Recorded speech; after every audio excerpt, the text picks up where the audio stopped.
Hello and welcome to your own channel Teaching Eva.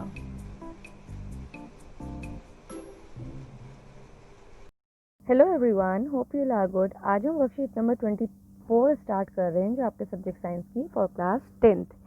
ये आपके 6th chapter से ही ली गई है, जैव प्रक्रम। अच्छा, जैसे कि हमने पिछली वर्कशीट में जो पढ़ा था वो ये था कि पोषण हम कैसे ग्रहण करते हैं और मानव पाचन तंत्र के बारे में पूरा पढ़ा था। उसमें भी आपको एक एक एंजाइम, कहाँ पे कौन सा पौष्टिक तत्व पाचित होता है, वो सब बहुत अच्छे से याद करना है। अब जब वो जो हम पौष्टिक तत्व लेते हैं वो सारे के सारे जो छोटी आंत होती है उसमें अवशोषित होते हैं और वो हर एक भाग में शरीर के पहुंचते हैं। इतनी बात आपको समझ में आ गई थी। अब जब वो हर एक भाग में शरीर के पहुंच जाएंगे तो क्या होगा, ठीक है। अब जैसे ग्लूकोज है, ग्लूकोज एक बहुत सबसे ज़्यादा सरल पदार्थ है, किसका? कार्बोहाइड्रेट का। सबसे ज़्यादा सरल रूप है कार्बोहाइड्रेट का ग्लूकोज, ठीक। तो जब ग्लूकोज हर एक कोशिका में चला जाएगा, हर एक अंग की कोशिकाओं में जाएगा, तो वहाँ पर उस ग्लूकोज का क्या होगा? विखंडन। वो ग्लूकोज टूटेगा, ठीक है। कैसे टूटेगा? जैसे कि हम सांस लेते हैं तो सांस से हम ऑक्सीजन अंदर लेते हैं, ठीक है, ये आपको पता ही है। हम सांस लेते वक्त ऑक्सीजन अंदर लेते हैं और कार्बन डाइऑक्साइड बाहर निकालते हैं। तो जब ऑक्सीजन अंदर लेते हैं तो जो हमारा रक्त होता है उसका कार्य क्या होता है? उस ऑक्सीजन को हर एक भाग में, हर एक अंग में, हर एक कोशिकाओं में उसको ऑक्सीजन को लेके जाना। जब वो ऑक्सीजन कोशिका के अंदर पहुंच जाती है, वो किसी भी अंग की कोशिका हो सकती है, जब वो ऑक्सीजन कोशिका के अंदर चली जाती है तो कोशिका के अंदर रक्त द्वारा ही ग्लूकोज ले लिया जाता है और उस कोशिका में ऑक्सीजन की मदद से क्या होता है? श्वसन होता है, ग्लूकोज का विखंडन होता है। जब वो ग्लूकोज टूटता है तो क्या होती है? ऊर्जा निकलती है और कार्बन डाइऑक्साइड बनती है। वो कार्बन डाइऑक्साइड फिर दोबारा पूरे शरीर से इकट्ठी होकर फेफड़ों तक पहुंचती है। वो भी रक्त इकट्ठी करके लेके जाएगा, फेफड़ों तक लेके जाएगा और वो हमारी जो हम उच्छ्वसन करते हैं, मतलब कि सांस के जरिए उसको हम बाहर निकाल देते हैं कार्बन डाइऑक्साइड को, ठीक है। ये आपको होपफुली ये चीज़ समझ में आई होगी। अब श्वसन, श्वसन क्या है? श्वसन मतलब आपका सांस लेना, ठीक है। तो जो सांस लेना होता है, दो तरह के श्वसन होते हैं। एक तो कोशिकीय श्वसन होता है और एक आपका जो होता है जो बाहरी श्वसन आप करते हैं, ठीक है। तो यहाँ पे थोड़ा स्टार्ट कर लेते हैं और पढ़ लेते हैं। श्वसन वह प्रक्रिया है जिसके द्वारा सजीव जो जीवित हैं भोजन से ऊर्जा उत्पन्न करते हैं। इसमें शामिल पहला क्या है? सांस लेना, गैसीय विनिमय, वायुमंडल से ऑक्सीजन का सेवन और कार्बन डाइऑक्साइड का उत्सर्जन। मतलब कि ऑक्सीजन को तो हम वायु से अंदर लेते हैं। अब होता क्या है, जब हम श्वसन करते हैं, मैं आपसे यहाँ पे एक क्वेश्चन पूछना चाहूंगी, क्या हम सिर्फ ऑक्सीजन ही अपने अंदर लेते हैं? बताओ, क्या हम सिर्फ ऑक्सीजन ही, जो हम अपनी सांस अंदर लेते हैं, ठीक है, तो क्या हम सिर्फ ऑक्सीजन ही अंदर लेते हैं? नहीं, हम पूरी वायु अंदर लेते हैं। वायु के अंदर नाइट्रोजन भी होती है, कार्बन डाइऑक्साइड भी होती है, ऑक्सीजन भी होती है, सारी गैसेज होती हैं, ठीक है। तो हम वायु, जब हम एक तरह से जो श्वसन करते हैं तो हम वायु को अंदर लेते हैं और उस वायु में से हमारे फेफड़े क्या करते हैं? ऑक्सीजन को खींच लेते हैं और उसको रक्त को दे देते हैं और रक्त क्या करता है? हर भाग में उस ऑक्सीजन को पहुंचा देता है और वहाँ पर ऑक्सीजन, जब हर एक कोशिका के अंदर ऑक्सीजन पहुंच जाती है तो वहाँ पर क्या होता है? ग्लूकोज का विखंडन होता है, ग्लूकोज टूटता है ऑक्सीजन की उपस्थिति में, ऑक्सीजन की प्रेजेंस में। उसके बाद क्या होता है? वहाँ पर बनती है कार्बन डाइऑक्साइड, ठीक है। जब कोशिका के अंदर ग्लूकोज का विखंडन होगा और कोशिका के अंदर क्या होगा? ऊर्जा निकलेगी और उसमें जो उत्पाद बनेगा वो कार्बन डाइऑक्साइड बनेगी। तो वो कार्बन डाइऑक्साइड रक्त पूरे शरीर से इकट्ठा करके दोबारा फेफड़ों तक लेके जाता है और फेफड़ों में कार्बन डाइऑक्साइड दे दी जाती है और फिर हम सांस जब बाहर छोड़ते हैं तो वो कार्बन डाइऑक्साइड सांस के साथ बाहर आ जाती है। तो इसीलिए कार्बन डाइऑक्साइड का क्या होता है? उत्सर्जन होता है और ऑक्सीजन का को हम क्या करते हैं? ऑक्सीजन का हम सेवन करते हैं। अच्छा, अब ये आपका क्वेश्चन है, आप मुझको ये कमेंट बॉक्स में लिखकर बताएंगे कितने प्रतिशत ऑक्सीजन वायुमंडल में उपस्थित होती है, कितने प्रतिशत ऑक्सीजन मौजूद होती है वायु के अंदर, ठीक। और कार्बन डाइऑक्साइड भी कितने प्रतिशत मौजूद होती है वायु के अंदर। अब नेक्स्ट देखिए, ये जो मैंने आपको बताया कोशिकीय श्वसन, कोशिका के अंदर ऊर्जा उत्पादन के लिए भोजन का विखंडन। अब कोशिकीय श्वसन में क्या होता है, वही जब ऑक्सीजन कोशिका के अंदर जाती है और ग्लूकोज का विखंडन करती है, भोजन का विखंडन होता है एक तरह से वहाँ पे, तो ऊर्जा निकलती है, ठीक है। क्या निकलती है, ऊर्जा निकलती है, उसी को हम क्या बोलते हैं, कोशिकीय श्वसन बोलते हैं। यहाँ पर देख लीजिए, जो श्वसन होते हैं वो दो प्रकार के होते हैं, एक तो वायवीय श्वसन और एक अवायवीय श्वसन। इंपॉर्टेंट है, इसका अंतर हमेशा पूछ लिया जाता है, ठीक है। वायवीय श्वसन वो श्वसन होता है जो कि ऑक्सीजन की उपस्थिति में होता है, ठीक। जो ऑक्सीजन की उपस्थिति में श्वसन होगा वो वायवीय श्वसन कहलाएगा। और अवायवीय श्वसन वो श्वसन होता है जो ऑक्सीजन की अनुपस्थिति में होता है, जब ऑक्सीजन मौजूद नहीं होती तो जो श्वसन होगा वो अवायवीय श्वसन कहलाएगा। चलिए पहले वायवीय श्वसन का पढ़ते हैं। ऑक्सीजन, ये ऑक्सीजन की उपस्थिति में होता है। अवायवीय श्वसन ऑक्सीजन की अनुपस्थिति में होता है, ठीक। यहाँ पे ऑक्सीजन नहीं होगी, ऑक्सीजन की अनुपस्थिति, यहाँ पर ऑक्सीजन होगी, ठीक। नेक्स्ट पॉइंट है आपका माइटोकॉन्ड्रिया में होता है। अब यहाँ पर आपको पता है, जैसे ये आपकी कोशिका है और ये बीच में आपका केंद्रक है, ठीक। और यहाँ पर आपका, ये आपका एक तरह से समझ लीजिए माइटोकॉन्ड्रिया है, ठीक। अब होता क्या है, जब ग्लूकोज अंदर जाता है, कोशिका के अंदर एंटर करता है, तो कोशिका द्रव्य जो है, ये कोशिका द्रव है, कोशिका द्रव के अंदर भी श्वसन होता है, ठीक है। ग्लूकोज का विखंडन होता है और वो एक दूसरे रूप में अपने आप को बदल लेता है, पायरूवेट के रूप में, ठीक है। और उसके बाद वो कहाँ जाता है, माइटोकॉन्ड्रिया में जाता है, ठीक है। मैंने क्या बोला, दोबारा से सुनिएगा। सबसे पहले ग्लूकोज क्या करेगा, कोशिका के अंदर प्रवेश करेगा, एंटर करेगा। कोशिका के अंदर, कोशिका द्रव के अंदर क्या होगा, ग्लूकोज का विखंडन होना स्टार्ट हो जाएगा, शुरू हो जाएगा। और फिर वो एक पदार्थ में बदलेगा जिसको हम क्या बोलते हैं, पायरूवेट बोलते हैं। वो पायरूवेट क्या करता है, वो जाता है किसके अंदर, माइटोकॉन्ड्रिया के अंदर। और माइटोकॉन्ड्रिया के अंदर जाकर उस पायरूवेट को और ज़्यादा विखंडित किया जाता है और क्या होता है, ऊर्जा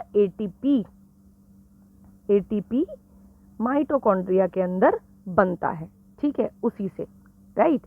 तो तभी हम माइटोकॉन्ड्रिया को क्या कहते हैं, कोशिका का बिजली घर भी कहते हैं, ठीक है, बिजली घर भी कहते हैं। और ये ऊर्जा प्रदान करता है, ऊर्जा देता है, किसकी रूप में, किसके रूप में, एटीपी के रूप में, ठीक।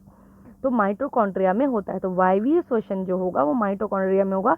माइटोकॉन्ड्रिया में इसको तोड़ने के लिए ऑक्सीजन अनिवार्य होती है, ऑक्सीजन की ज़रूरत होती ही होती है।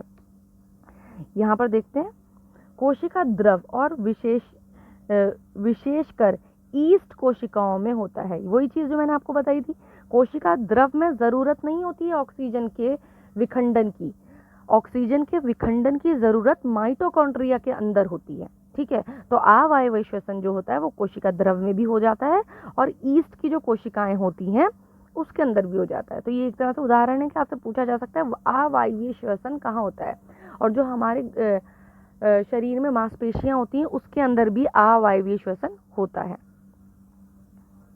तीसरा पॉइंट देखिए, अंतिम उत्पाद इसका क्या बनेगा, कार्बन डाइऑक्साइड जल, ठीक है। तो यहाँ पर एक तरह से पूर्ण विखंडन हो रहा है, पूरी तरह से ग्लूकोज टूट रहा है, पूरी तरह से भोजन टूट रहा है और वो कार्बन डाइऑक्साइड और जल में परिवर्तित हो रहा है।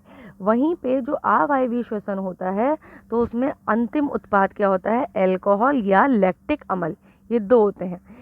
इसके बारे में अभी आगे पढ़ेंगे।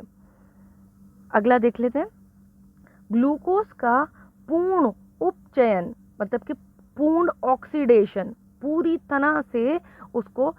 तरह से उपचयन मैंने आपको बताया था, जहां पर ऑक्सीजन की वृद्धि होगी और हाइड्रोजन का हॉज होगा, हाइड्रोजन कम हो जाएगा और ऑक्सीजन की वृद्धि होगी, उसको उपचयन बोलेंगे, ठीक। तो जैसे कि C6H12O6 था, तो यहाँ से ये चीज़ें तो हटा दी जाएंगी, हाइड्रोजन हट जाएगा। तो एक तरह से हाइड्रोजन हट रहा है, तो what is actually happening over है कि क्या हो रहा है, इसकी लास्ट प्रोडक्ट क्या बन रहा है, उत्पाद क्या बन रहा है, कार्बन डाइऑक्साइड बन रही है। ठीक है, तो कार्बन डाइऑक्साइड और जल बन जा रहा है, जो कि एक क्या है, इसमें पूर्ण रूप से इसका उपचयन हो रहा है और पूर्ण रूप से ये ऊर्जा दे रहा है, ऊर्जा मुक्त होती है। अब यहाँ पर देखिए ग्लूकोज का अपूर्ण उपचयन होता है, इसमें क्या हो रहा है, ग्लूकोज का अपूर्ण उपचयन हो रहा है, ये ध्यान रखिएगा पॉइंट, जिसमें इथेनॉल, लैक्टिक अम्ल या कार्बन डाइऑक्साइड और ऊर्जा मुक्त होती है। ठीक है, नेक्स्ट पॉइंट देखते हैं, अधिक ऊर्जा उत्पन्न होती है, इसमें क्या होगी, अधिक ऊर्जा, क्योंकि जब उपचयन इसमें पूरा हो रहा है, संपूर्ण उपचयन हो रहा है, तो इसमें ऊर्जा भी अधिक होगी। ग्लूकोज का एक अणु लगभग 36 ATP के तुल्य ऊर्जा मोचित करता है। ये बहुत इंपॉर्टेंट है, अगर एक ग्लूकोज का हम अणु ले लें तो वो क्या कर रहा है, 36 ATP बना रहा है। ठीक, यहाँ पर देखिए कम ऊर्जा उत्पन्न होती है, इसमें क्या होती है, ऊर्जा कम उत्पन्न होती है क्योंकि इसमें अपूर्ण उपचयन हो रहा है। तो ग्लूकोज का एक अणु 2 ATP तुल्य ऊर्जा मोचित करता है, वो भी किस में होती है, कोशिका द्रव में होती है। हमेशा ये याद रखिएगा, अवायवीय श्वसन जो होगा कोशिका द्रव के अंदर होता है, उसके बाद एक ऐसा इंटरमीडिएट और बीच का पदार्थ बनता है पायरुवेट, जो कि बाद में माइटोकॉन्ड्रिया के अंदर जाता है और फिर उसका पूर्ण रूप से उपचयन होता है और ज़्यादा ऊर्जा निकलती है। ठीक है, होपफुली आपको ये दोनों चीज़ें पॉइंट बहुत अच्छे से समझ में आए होंगे, वायवीय श्वसन और अवायवीय श्वसन। ये जो होता है, एक बार इसको अगर रिकैपिचुलेट कर लेते हैं, ये ऑक्सीजन की उपस्थिति में होगा, इसमें ऑक्सीजन की उपस्थिति नहीं होगी। ये माइटोकॉन्ड्रिया के अंदर होता है, ये कोशिका द्रव के अंदर होगा या फिर ईस्ट की कोशिकाओं में होगा। इसका अंतिम उत्पाद क्या होता है, कार्बन डाइऑक्साइड जल होती है, इसका अंतिम उत्पाद क्या होता है, अल्कोहल और लैक्टिक अम्ल होता है। ग्लूकोज का पूर्ण उपचयन हो रहा है, मतलब ग्लूकोज पूरी तरह से टूट रहा है और ज़्यादा से ज़्यादा ऊर्जा निकाल रहा है। यहाँ पर ग्लूकोज का अपूर्ण उपचयन हो रहा है, जिससे इथेनॉल, लैक्टिक अम्ल या कार्बन डाइऑक्साइड और ऊर्जा मुक्त होती है, ये उत्पाद बनते हैं इसमें। यहाँ पे लास्ट में एक तो इसमें अधिक ऊर्जा उत्पन्न हो रही है वायवीय श्वसन में, और दूसरा ये 36 ATP बनाएगा एक ग्लूकोज के अणु से, और दूसरी तरफ क्या है, इसमें कम ऊर्जा उत्पन्न होती है और ये सिर्फ 2 ATP बनाता है और तुल्य ऊर्जा मोचित करता है। चलिए अब आगे देख लेते हैं, ये आपको 3 तरीके बता रखे हैं, ज़रा ध्यान दीजिए। सबसे पहले 6 कार्बन अणु, ग्लूकोज क्या है, C6H12O6, ये ग्लूकोज है। तो इसमें कार्बन के कितने अणु हैं, कार्बन के 6 अणु हैं, C6 है, तो 6 कार्बन के अणु कोशिका द्रव में। अब जब ये कोशिका द्रव में जाएगा तो ये यहाँ पर इन्होंने देखिए, जो मैं आपको बता रही थी, इन्होंने भी यहाँ पर यही दे रखा है कि ये पायरुवेट में कन्वर्ट होता है, जो कि पायरुवेट में कन्वर्ट हो रहा है, जो कि 3 वायु में अणु प्लस ऊर्जा। तो इसमें 3 अणु होते हैं, ठीक है, 3 अणु होते हैं कार्बन के। ठीक, फिर अब ये 3 तरह से श्वसन करता है, 3 तरह से श्वसन करेगा पायरुवेट। कैसे, ऑक्सीजन की अनुपस्थिति में, जो कि ईस्ट में होता है। अगर ये ईस्ट में हो रहा है ऑक्सीजन की अनुपस्थिति में, तो 2 कार्बन अणु, ठीक है, इथेनॉल बनेगा, कार्बन डाइऑक्साइड निकलेगी, ऊर्जा निकलेगी। यहाँ पर आप ध्यान दीजिए, पायरुवेट जो था वो 3 कार्बन का था, पायरुवेट जो था 3 कार्बन का था। उसके बाद यहाँ पर इथेनॉल जो बना 2 कार्बन का बना और कार्बन डाइऑक्साइड 1 कार्बन की बनी, तो ये दोनों मिलकर भी हो गए 3। तो पायरुवेट ने इथेनॉल और कार्बन डाइऑक्साइड में परिवर्तित हो गया ऑक्सीजन की अनुपस्थिति में। ठीक है, और ये भी आपकी किस में होगा, कोशिका द्रव में हो रहा है। अच्छा, दूसरा आपका पॉइंट है ऑक्सीजन का अभाव हमारी पेशी कोशिका में, मतलब कि ऑक्सीजन की कमी हो जाती है। जब कोई खिलाड़ी बहुत तेज़ी से भागता है तो वहाँ पर मांसपेशियों में इतनी जल्दी ऑक्सीजन नहीं जा पाती। उस वक्त क्या होता है, हमारी मांसपेशियाँ क्या करती हैं, अवायवीय श्वसन करती हैं और वहाँ पर ऑक्सीजन की पूर्ति नहीं हो पाती, तो वो क्या बनाती हैं, लैक्टिक अम्ल बनाती हैं, जो कि 3 कार्बन का अणु है और ऊर्जा निर्मुक्त करती हैं, ऊर्जा निकालती हैं। कभी कभी आपने ये भी सुना होगा कि क्या कहते हैं, एक खिलाड़ी है, वो बहुत तेज़ भागा, बाद में उसके पैरों में दर्द हो गया, ऐंठन हो गई, ठीक है, तो वहाँ पर क्या हुआ, लैक्टिक अम्ल इकट्ठा हो गया। तो आपसे ये भी क्वेश्चन पूछ लेते हैं कि जो ऐंठन होती है ये किस कारण होती है। तो जब हमारे शरीर के अंदर मांसपेशियों में लैक्टिक अम्ल, ठीक है, लैक्टिक अम्ल जमा हो जाता है, उसकी मात्रा बढ़ जाती है, तो उसी की वजह से हमारे मांसपेशियों में क्या होती है, ऐंठन होती है। ये प्रश्न आपसे पूछ लिया जाता है। और लैक्टिक अम्ल कितने कार्बन का बना होता है, 3 कार्बन का बना होता है। लास्ट में देखिए ऑक्सीजन की उपस्थिति, जो कि किसमें होगी, माइटोकॉन्ड्रिया में। तो ऑक्सीजन की उपस्थिति माइटोकॉन्ड्रिया में होती है, इसमें कार्बन डाइऑक्साइड, जल और ऊर्जा।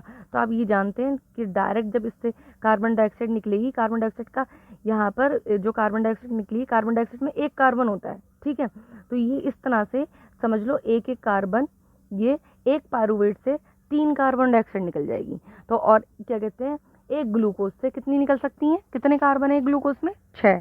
तो 6 कार्बन डाइऑक्साइड के अणु उसमें से माइटोकॉन्ड्रिया में से बाहर आ सकते हैं। ये जो आपको चित्र दे रखा है ये एनसीईआरटी से लिया गया है और यहाँ पे थोड़ा ब्लर है, तो मैं आपको एनसीईआरटी का ही व्यू एक बार दिखा देती हूँ और वो आप अपनी कॉपी में नोट डाउन कर लीजिएगा। देखिए ये आपका एनसीईआरटी से ही मैंने लिया है और इसमें ये पायरुवेट दिखा रखा है कि ग्लूकोज से जब कोशिका द्रव्य में ये पायरुवेट में बदलेगा, परिवर्तित होगा, और फिर उसके बाद ये 3 चरण होंगे। 3 तरह से क्या हो सकता है, श्वसन हो सकता है। एक ऑक्सीजन की अनुपस्थिति जो कि ईस्ट में होगी, एक ऑक्सीजन का अभाव जब ऑक्सीजन कम पड़ जाएगी मांसपेशियों के अंदर, और ऑक्सीजन की उपस्थिति कि ऑक्सीजन जब प्रेजेंट होगी, मौजूद होगी, और ये क्या होगा, ये वायवीय श्वसन होगा जो कि माइटोकॉन्ड्रिया में होता है। ये आप अपनी कॉपी में यहाँ से देख के नोट डाउन कर लेना। अब यहाँ पर ज़रा सा देख लेते हैं एटीपी के बारे में। आपको पता है एटीपी कहाँ पे बनता है, माइटोकॉन्ड्रिया के अंदर बनेगा, और ये मात्र क्या है, ऊर्जा की इकाई है और ऊर्जा का स्रोत है, जो कि हमको शक्ति प्रदान करता है, ऊर्जा देता है हमारे शरीर के अंदर। कोई भी कार्य करने के लिए जहाँ पर भी ऊर्जा चाहिए होती है वहाँ पर एटीपी इस्तेमाल होता है। अब ये इसको बोलते क्या है, इसको खोल कर लिखेंगे तो एडिनोसिन। एडिनोसिन बना किससे होता है, न्यूक्लिक अम्ल और राइबोस शुगर, राइबोस शर्करा से बना हुआ होता है मिलकर। ट्राईफॉस्फेट, ट्राई मतलब 3, फॉस्फेट, फॉस्फेट क्या होता है, PO4 का जो अणु होता है आपका, ये फॉस्फेट कहलाता है, PO4 का। तो होता क्या है, एडिनोसिन ट्राईफॉस्फेट के अंदर 3 फॉस्फेट होते हैं, ठीक है। अब जरा इसको पढ़ लेते हैं। श्वसन में उत्पन्न ऊर्जा इस रूप में संग्रहित होती है, मतलब कि एटीपी के रूप में ही ऊर्जा इकट्ठी होगी जो कि श्वसन में बनती है। श्वसन होगा, ग्लूकोज टूटेगा, तो ग्लूकोज टूटने के बाद माइटोकॉन्ड्रिया के अंदर क्या बनेगा, एटीपी। वो एटीपी ऊर्जा देता है किसी भी कार्य को करने के लिए, ठीक है। अब होता क्या है कि बनता कैसे है एटीपी, यहाँ पर हमारे उसके अंदर कोशिका के अंदर में एडीपी पहले ही मौजूद होता है। एडीपी का मतलब क्या होता है, एडिनोसिन डाई मतलब 2, ठीक है। एडिनोसिन डाई फॉस्फेट मतलब कि इसके अंदर 2 फॉस्फेट लगे होते हैं एडीपी में, एडिनोसिन डाई फॉस्फेट, इसमें 2 फॉस्फेट लगे होते हैं। तो जब हम इसमें एक और फॉस्फेट लगा देते हैं, जैसा कि यहाँ पर दिखा रखा है, एडीपी में एक और फॉस्फेट लगा दिया, तो 2 तो इसमें पहले ही थे, एक और लगा देंगे तो 3 हो गए। तो इसलिए इसको एटीपी को क्या बोलते हैं, एडिनोसिन ट्राईफॉस्फेट बोलते हैं, ठीक। अब यहाँ पर आप नीचे देखें, हाइड्रोलिसिस होने पर, हाइड्रोलिसिस का मतलब क्या है, जब एटीपी टूटेगा, जब एटीपी, अब ऊर्जा की ज़रूरत है, ठीक है, तो उस जगह पर को क्या जाएगा, एटीपी जाएगा और ऊर्जा देगा। अब ये ऊर्जा देगा कैसे, जब एटीपी का ये बना किससे है, ये बना किससे है, एटीपी जो बना है वो बना है एडीपी और एक और फॉस्फेट इसके साथ लगा हुआ है, इसी तरह से तो बना था, जो 3 फॉस्फेट हो गए थे। जब इसका ये जो आबंध है ये टूटेगा, इसका ये बॉन्ड टूटेगा, तो ये टूटने में ऊर्जा निकलती है, यही इसका बॉन्ड टूटने में ऊर्जा निकलती है। वो ऊर्जा कितनी होती है? 30.5 किलो जूल पर मोल। ठीक है, पर मोल इतनी ऊर्जा निकलती है कि तुल्य ऊर्जा मोचित होती है, इतनी निकलती है। जब एक एटीपी का जो अणु होता है वो टूटता है तो वो इतनी ऊर्जा को मोचित करता है, इतनी ऊर्जा निकालता है। अगला पॉइंट देखिए, कोशिका की ऊर्जा मुद्रा कहलाती है।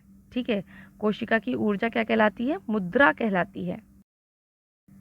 इसका मतलब क्या हुआ कि जैसे कि आप मुद्रा कहते किसको हैं? ये करेंसी। ठीक है, किसी भी देश में जो करेंसी होती है, पैसे होते हैं, जब पैसे देते हैं तभी हमें कोई ना कोई चीज़ मिलती है। उसी तरह से शरीर के अंदर अगर हमें कोई भी रासायनिक प्रक्रिया करानी है तो हमें एटीपी देना पड़ता है, जो कि ऊर्जा है, तभी वो रासायनिक प्रक्रिया होगी, वरना वो नहीं होगी। तो एक तरह से जो एटीपी है वो मुद्रा कहलाती है किसकी? कोशिका की। क्योंकि कोशिका में अगर कोई भी कार्य होगा, रासायनिक कोई भी प्रक्रिया होगी, तो उसको ऊर्जा कहाँ से मिलेगी? एटीपी से मिलेगी। ठीक है, कोशिका के अंदर होने वाली क्रियाओं का परिचालन करती है। अब कोशिका के अंदर जो भी क्रियाएं होती हैं तो उसको करने में कौन मदद करता है? एटीपी ही मदद करता है। चलिए अब ज़रा क्वेश्चन आंसर इसके डिस्कस कर लेते हैं। सबसे पहला आपका क्वेश्चन है, कोशिका की ऊर्जा इकाई है कौन सी है? अभी ऊर्जा कहाँ से मिलती है कोशिका को? एटीपी से। ये तो आपको अच्छी तरह से पता चल चुका होगा। और एटीपी बनता कहाँ पर है? माइटोकॉन्ड्रिया के अंदर बनता है। ये अच्छी तरह से याद रखिएगा। और इसकी फुल फॉर्म भी, इसको खोल के किस तरह से लिखेंगे वो भी, एडिनोसिन ट्राइफॉस्फेट। किस भाग में पाइरूवेट के विखंडन से कार्बन डाइऑक्साइड जल तथा ऊर्जा प्राप्त होती है? अब देखो, अगर कार्बन डाइऑक्साइड सीधी निकल रही है तो इसका मतलब क्या हुआ है? इसका मतलब क्या हुआ कि पूर्ण क्या हो रहा है? इसका पूर्ण उपचयन हो रहा है। यहाँ पर देखिए, और वो भी ऑक्सीजन की उपस्थिति में। यहाँ पर दे रखा है ना, ऑक्सीजन की उपस्थिति में कार्बन डाइऑक्साइड, जल और ऊर्जा बनेगी। ठीक, जल और ऊर्जा बनेगी, ये तीनों बनेंगे। यहाँ पर आपको क्या दे रखा है, आप ध्यान से देखिए। कहाँ पर होगा? किस भाग में पाइरूवेट के विखंडन से ये कार्बन डाइऑक्साइड, जल तथा ऊर्जा प्राप्त होती है? तो वो माइटोकॉन्ड्रिया के अंदर होती है। केंद्रक का तो सवाल ही पैदा नहीं होता, केंद्रक के अंदर कुछ नहीं होता। हरित लवक में इसमें भी नहीं होगा, और आपका कोशिका द्रव में भी नहीं होगा। इसमें अपूर्ण होता है। ठीक है, अपूर्ण उपचयन होता है, पूरा नहीं होता है। अब थर्ड क्वेश्चन पे आ जाते हैं, वायवीय तथा अवायवीय श्वसन में अंतर स्पष्ट कीजिए। बहुत आसान है, आपको बहुत अच्छे से समझ में आ गया है इसके बीच में अंतर। यहाँ से आप इसको कॉपी कर लेंगे, लिख लेंगे। वायवीय और अवायवीय श्वसन में वायवीय ऑक्सीजन की उपस्थिति में होगा और अवायवीय ऑक्सीजन की अनुपस्थिति में होगा। क्वेश्चन नंबर 4 देखते हैं, उन 3 पदों की व्याख्या कीजिए जिसके द्वारा विभिन्न जीवों में ग्लूकोज का विखंडन होता है। ये बहुत इंपॉर्टेंट क्वेश्चन है, 3 नंबर का क्वेश्चन सीधा सीधा आपके बोर्ड एग्जाम में भी पूछ लिया जाता है कि ये बताइए ग्लूकोज का विखंडन अलग अलग जीवों में कैसे होता है। तो ये वाला डायग्राम जो कि थोड़ा ब्लर है, मैंने आपको एनसीईआरटी का भी डायग्राम इस वीडियो में दे रखा है, तो आप वहाँ से नोट डाउन कर लेंगे ये पूरा आंसर। ठीक है, तो ये ऑक्सीजन की अनुपस्थिति में ईस्ट में होता है, ऑक्सीजन के अभाव में हमारी मांसपेशियों में होता है, और ऑक्सीजन की उपस्थिति में माइटोकॉन्ड्रिया में होता है। ये आपको इसमें लिखना है पूरे डायग्राम के साथ। यहाँ पर आपका 5th क्वेश्चन है, एटीपी का पूरा नाम। बहुत आसान है, एटीपी का पूरा नाम क्या है? Adenosine triphosphate. इसको अच्छे से रिवाइज कीजिएगा। एटीपी की फुल फॉर्म, पूरा नाम याद करना है आपको। फिर उसके बाद वायवीय और अवायवीय श्वसन में अंतर स्पष्ट अच्छी तरह से करना है। फिर किस तरह से ये विखंडन होता है ग्लूकोज का, वो अच्छी तरह से करना है। ठीक है, कोशिकीय श्वसन क्या होता है ये भी पूछ लेते हैं आपसे। ठीक है, और श्वसन प्रक्रिया किसे कहते हैं? तो इस तरह से क्वेश्चन को मर्ज करके भी दे देते हैं कि श्वसन क्या है, कोशिकीय श्वसन किसको कहते हैं, और ग्लूकोज का विखंडन किन किन तरीकों से हो सकता है। ठीक है, तो ये मर्ज करके भी क्वेश्चन आ जाता है। तो इसको अच्छे से रिवाइज करिएगा और लर्न करिएगा। होपफुली आपको वीडियो समझ आई होगी। इसमें अगर कोई भी प्रॉब्लम होती है तो आप मुझसे कमेंट बॉक्स में पूछ सकते हैं। Thanks for watching.